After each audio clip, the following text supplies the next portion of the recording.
खुलुमबाय बड' एनालाइसिस चेनेलाव नोंथांमोनखौ गासिखौबो बरायबाय।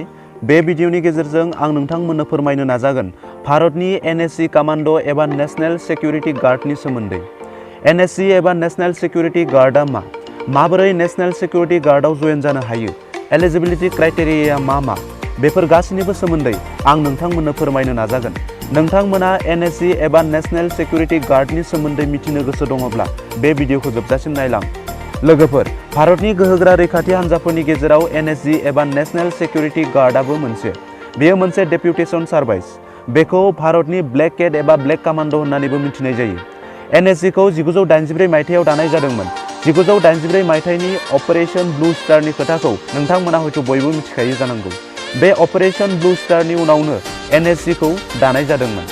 बेनि गार्जेन मिनिस्ट्रिया भारतनि नखर बिफानानो। थामहिनबा NSG आ भारतनि नखर बिफान एबा मिनिस्ट्रि अफ होम एफेयार्सनि आन्डाराव। नेशनेल सिकिउरिटी गार्ड एबा NSG नि खामानिया भारतनि इसिङारि उदखारि एबा टेररिस्टफोरनि गिख्रंथाव खामानि जाथाय जेरै गाग्लोबनाय, किडनेपिं, हाइजेकिं, बम ब्लास्ट बायदिफोरनिफ्राय भारतनि नोगोरारि एबा सुबुंफोरखौ रैखा खालामनाय, उद्धार खालामनाय आरो टेररिस्ट एबा उदखारि एबा सुथुरफोरनि बेरेखायै गोख्रों अपारेशन खालामनानै बिसोरखौ फोजोबस्रांनाय, बम डिफ्यूज खालामनाय, बम नागिरनाय, VIPफोरखौ रैखाथि होनाय बायदि बायदिया NSG कमान्ड एबा नेशनेल सिकिउरिटी गार्डफोरनि मावनां हाबा। लोगोफोर, गोबां लाइमोनफोरानो NSG कमान्ड जानायनि मिजिं दं।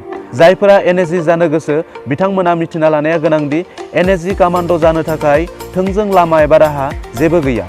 NSG कमान्डफोरखौ इन्डियान आर्मी आरो पारामिलिटारि जेरै CRPF, BSF, SSB, ITBP, Assam rifles आरो स्टेट पुलिस बायदि बायदिफोरनिफ्रायसो सायख'नाय जायो।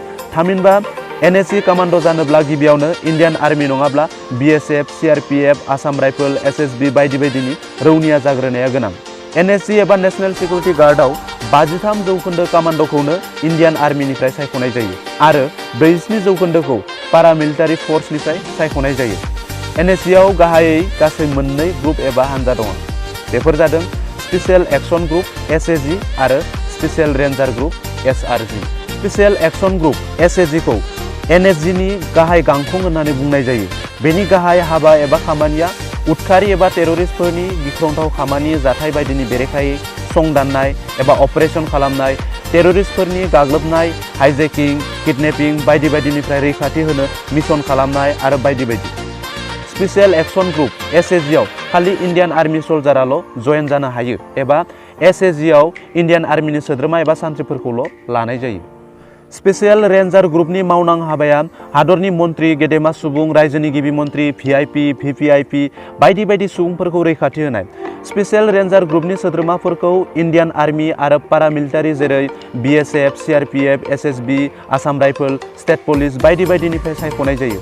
नाथाय आथिखालाव स्पेशल रेन्जार ग्रुपखौ हादरनि VIP, VVIP बायदि बायदि रैखाथि होनाय एबा देहा बेंनाय बिबान एबा डिउटिखौ बोखांनानै लाबाय एबा उइद्र' खालामबाय होननानै मिथिनाय जादों। लोगोफोर, दानिया आं नोंथांमोननो फोरमायगोन माबोरै NSG एबा नेशनेल सिकिउरिटी गार्डआव हाबनो एबा जयेन जानो हायो, बेनि सेलेक्शन प्रसेसफोरा माबायदि बेफोरनि सोमोन्दै फोरमायनो नाजागोन। लोगोफोर, नोंथांमोननो सिगाङावनो फोरमायबोखाबाय NSG आव जयेन जानायनि जेबो थोंजों एबा डाइरेक्ट लामा एबा राहा गैया। गुबुन गुबुन साख्रिफोरखौ थोंजोङै एग्जाम एबा इन्टारभिउ होनानै मोननाय बायदि NSG खौ मोननो हाया। NSG नि कमान्ड एबा सोद्रोमा जानोब्ला सिगाङावनो इन्डियान आर्मी एबा पारामिलिटारि जेरै CRPF, BSF, SSB, ITBP, Assam rifles बायदिनि सान्थ्रि एबा रौनिया जाग्रोनांगोन। इन्डियान आर्मी एबा पारामिलिटारि जेरै CRPF, BSF, SSB, ITBP, Assam rifles बायदियाव 3 बोसोर साख्रि मावनाय जानांगोन एबा पुलिसावब्ला 5 बोसोर सार्भाइस एबा साख्रि मावनाय जानांगोन, अब्लासो NSG आव जयेन जानो हागोन। देहायारि आरो गोसोआरियै राफोद जानांगोन, थामहिनबा मेडिकेल रिपर्टआव मोजां जानांगोन। NSG नि सोद्रोमा एबा कमान्ड जानोब्ला जौथाया खमैबो 157 सेन्टिमिटार जानांगोन। बैसोआ 35 बोसोरनि बांसिन जानो मोननाय नङा, थामहिनबा 35 बोसोरनि गेजेराव जानांगोन। इन्डियान आर्मी एबा पारामिलिटारिनि सान्थ्रि एबा रौनिया साख्रि मावनाय समाव जेबो साजा एबा पानिशमेन्ट मोननाय जानो मोननाय नङा, थामहिनबा सार्भाइस रिपर्टआ मोजां जानो नांगौ। NSG आव जयेन जानोब्ला बिजाथिया जुलि जायै एबा आनमेरिड जानांगोन। NSG कमान्डनि सेलेक्शन प्रसेसआ मोनथाम खोलोब एबा फेजनि जायो। फार्स्ट फेजआ प्रि सेलेक्शन। प्रि सेलेक्शनाव सासे कमान्डनि बैसो, जौथाय, medical standard, physical standard, service report बायदि बायदिखौ नायनाय जायो। सेकेन्ड फेज एबा नैथि खोलोबा सेलेक्शन एबा इनिशियेल क्वालिफिकेशन ट्रेनिं। बेवहाय 3 दान एबा 90 साननि बेसिक ट्रेनिं आरो 14 दाननि एडभान्स ट्रेनिं होनाय जायो। थार्ड फेज एबा थामथि खोलोबा एडभान्स एनएसजि ट्रेनिं। थामथि खोलोबनि ट्रेनिं एबा एडभान्स एनएसजि ट्रेनिंखौ 9 दानसिम होनाय जायो। बे मोनथाम खोलोबनि ट्रेनिंफोराव जायफोर उथ्रियो बिथांमोनासो एनएसजि कमान्ड' जानो हायो। माखासे सोर्सनिफ्राय मोनथिनाय बादिब्ला एनएसजि कमान्ड'नि ट्रेनिंआ जोबोर गोब्राब आरो खस्थ' जायो, जायनि थाखाय गोबां सान्थ्रि एबा कमान्ड'फोरा ट्रेनिं नागारनानै फैफिनो एबा गारनानै खारो। एनएसजिनि ट्रेनिं नागारनानै खारनायनि अनजिमा एबा ड्रप आउट रेटआ फ्राय 70-80%। लोगोफोर, एनएसजि कमान्ड'आ मा आरो माबोरै जानो हायो बेनि सोमोन्दै नोंथांमोना मिथिबाय। दानिया नोंथांमोननो फोरमायनो नाजागोन एनएसजि कमान्ड'नि दान बान्था एबा सेलारिनि सोमोन्दै।